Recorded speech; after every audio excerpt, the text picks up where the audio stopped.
자, 이번 시간에는 전업 투자자라면 반드시 지켜야 할 두 가지 원칙에 대해서 살펴보도록 하겠습니다. 일단은 뭐 기본적으로 그 일반적인 투자자라고 하더라도 반드시 지켜야 될 원칙이긴 한데요. 특히 이제 전업 투자자라면은 더욱더 지켜야 될 그 기본적인 원칙이 아닌가 생각이 됩니다. 자, 그럼 어떤 원칙인지 뭐 살펴보도록 하겠습니다.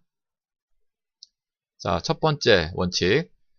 손절매에 대한 원칙입니다. 이 손절매에 대한 어떤 중요한 그런 원칙인데, 일단은 전업 투자자들이 왜 손절매를 꼭 지켜야 되냐면은, 전업 투자자라면 이제 그 전업 투자한 금액을 갖고, 예, 수익을 난 금액을 갖고 생활을 해야 되는데, 손절매를 못해서 만약에 물려있다, 어떤 종목에 대해서 물려있다라면은, 생활할 수 있는 그 자금이 생기지 못하게 되겠죠. 그리고 다른 종목을 또 살 수 있는 그런 자금도 없어지게, 자금도 이용하지 못하게 되고요. 그래서 이런 부분 때문에 손절매는 정말 정말 뭐 중요한 그런 원칙입니다.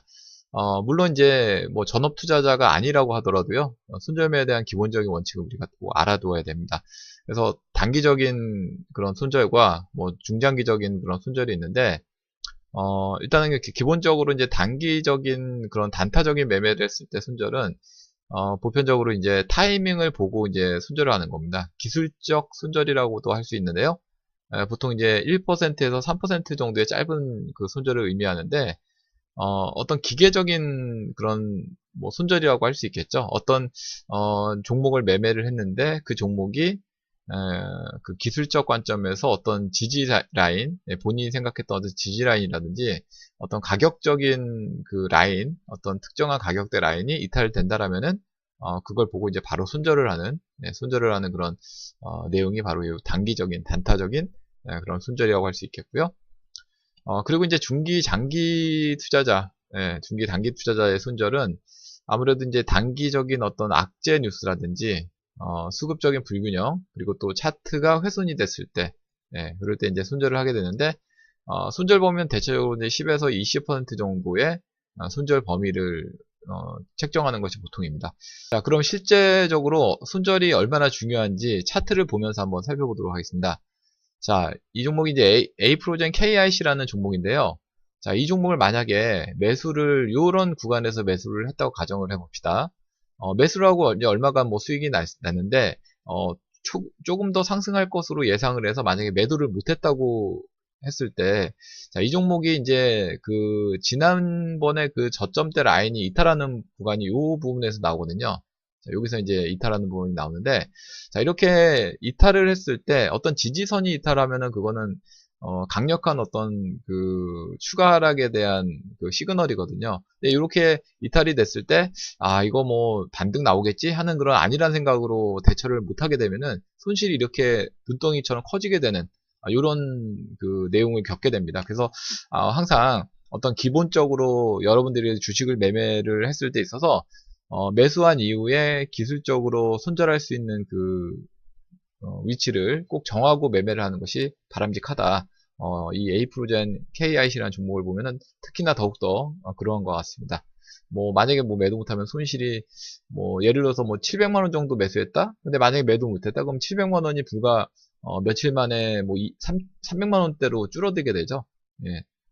7,000원이었던 가격대가 3,000원대로 줄어드니까 이만큼 이렇게 주식이란 것이 손절이 얼마나 이렇게 중요한 건지를 잘 보여주는 그런 예시라고 할 수 있겠고요.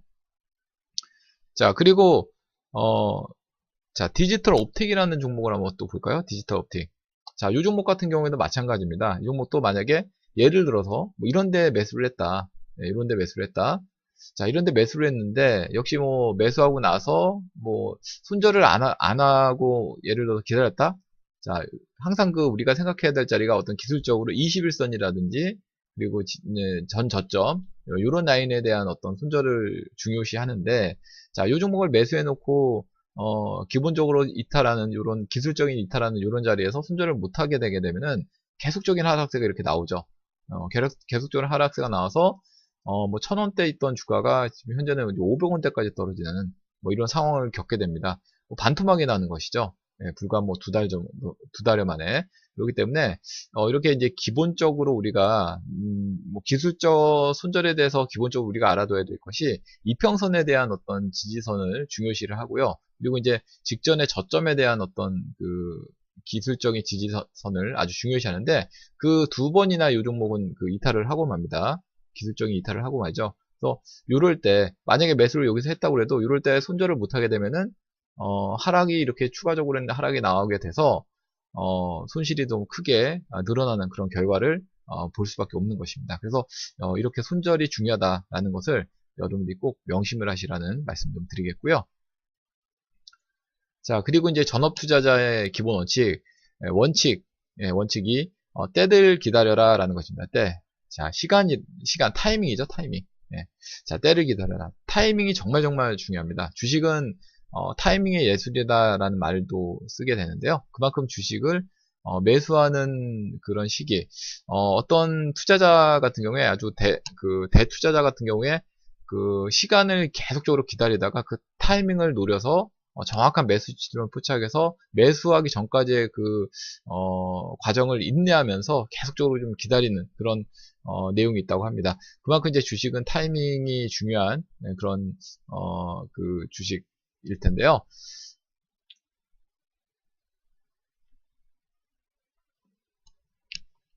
자, 전업 투자의 기본 원칙, 제2원칙, 때를 기다려다입니다.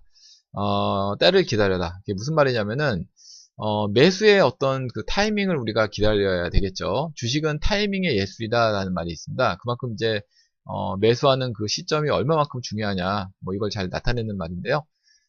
주식을 함에 있어서 매수와 매도를 잘 하려면은 적당한 그 때에 또 물러설 줄도 알아야 됩니다. 그만큼 이제 이런 시기적으로 적절한, 매수 시점, 또 매도 시점, 뭐 이런 것들을 잘 타이밍적으로 잡아야지만 주식에서 성공할 수 있습니다. 특히나 이제 매수 시점이 더욱더 중요하다고 저는 보고 있는데, 그 이유는 처음에 매수를 잘못하게 되면은 잦은 손절, 앞서 설명해드렸던 손절의 원칙이 중요하다고 그랬는데, 매수를 너무 이렇게 급하게 하다 보면은 잦은 손절을 할 수밖에 없는 그런 그 내용이 되기 때문에 손절을 안 하고 수익이 날 수 있는 그런 포지션에서 들어가는 게 가장 좋겠죠. 그렇기 때문에 매수 시점이 저는 매도보다도 더욱더 중요하다고 봅니다. 물론 매도도 중요해요. 그렇지만 매수를 잘하게 되면은 뭐 언제든지 매도해도 수익이 나는 것이기 때문에 매도 시점도 중요하지만 매수 시점이 정말 중요하다는 말씀을 좀 드리고 싶습니다.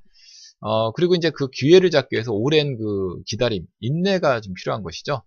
어떤 주식을 매수하기 위해서 뭐 길게는 뭐 한 달, 뭐 짧게는 뭐 몇 초 만에 이렇게 그 기다리는 그 인내의 그런 시간이 좀 필요하다는 것입니다.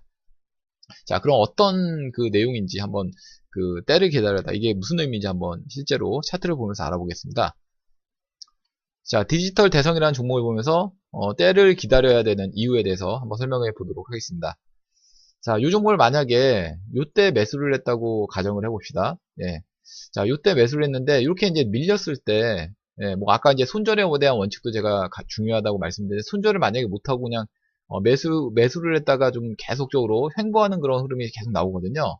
매수 시점이 좋지 않은 그런 시점에서 매수를 하게 되면 이렇게 시간적으로 시간이 계속 아무 이득도 없이 그냥 횡보하면서 지루한 그런 횡보를 하는 그런 흐름이 나오면서 아주 지루한 그런 시기를 겪게 되고 시간적으로 기회비용을 또 다른 종목이 이제 급등할 수 있는 기회비용을 놓치게 되는 그런 내용이 된다는 것입니다. 오히려 이제 이렇게 하락을 하면서 이제 손실로 발생이 또 되기도 하는데 자 중요한 때라는 건 이런 타이밍이겠죠. 이렇게 장대 양선이 뜨면서 거래량이 분출하면서 올라가는 이런 시기 이런 때를 기다렸다가 매수를 하지 않고 너무 빠른 타이밍에서 매수를 하게 되면은 오히려 손실로 이어지는 그래서 손해만 나게 되는 그런 경우가 생길 수 있다라는 것입니다. 그래서 때를 기다려라. 자 그리고 토박스 코리아라는 종목을 보게 되면요 만약에 이 종목을 이런 시점에서 매수를 했다고 가정을 했을 때 자 매수하고 나서 뭐 조금 횡보하는가 싶었지만 계속적으로 하락을 하게 되죠. 타이밍이 좋지 못하면 오히려 이렇게 손해를 크게 보는 그런 경우가 생기게 됩니다. 아주 적절한 매수 타이밍은 이렇게 21선을 강력하게 돌파하는 거래량까지 터져 나오면서 돌파하는 이런 시점에서 매수를 해야 되는데 요렇게 너무 일찍 매수를 하게 되면 한 달 이상을 아주 뭐 고통스럽게 지낼 수밖에 없는 그런 시기가 되겠죠. 그래서 매수의 어떤 타이밍이 중요하다는 것입니다. 계속적으로 때를 기다려서 계속적으로 누리고 또 누리고 기다렸다가 이런 식으로 21선을 돌파하면서 거래량이 터지면서 장대 양선이 뜨는 이런 시기에 매수를 해야지만 아주 손쉽게 큰 수익을 단기간에 거둘 수 있는 것이 되겠죠. 이런 식으로 때가 시기가 그 타이밍이 얼마나 중요하다냐라는 것을 여실하게 보여주는 그런 차트인 것 같습니다. 자, 이번 시간은 제가 전업 투자자를 위한 기본적인 원칙, 뭐 비단 전업 투자자뿐만이 아니고요. 우리 모든 증권 투자자님들께서 이 손절매와 그리고 매수 타이밍 이런 부분에 대해서 반드시 지켜야 될 아주 중요한 그런 원칙이라고 저는 생각을 합니다. 구독하기, 좋아요 버튼 많이 눌러주시면 감사하겠고요. 앞으로도 더 좋은 강의로 찾아뵙도록 하겠습니다. 감사합니다.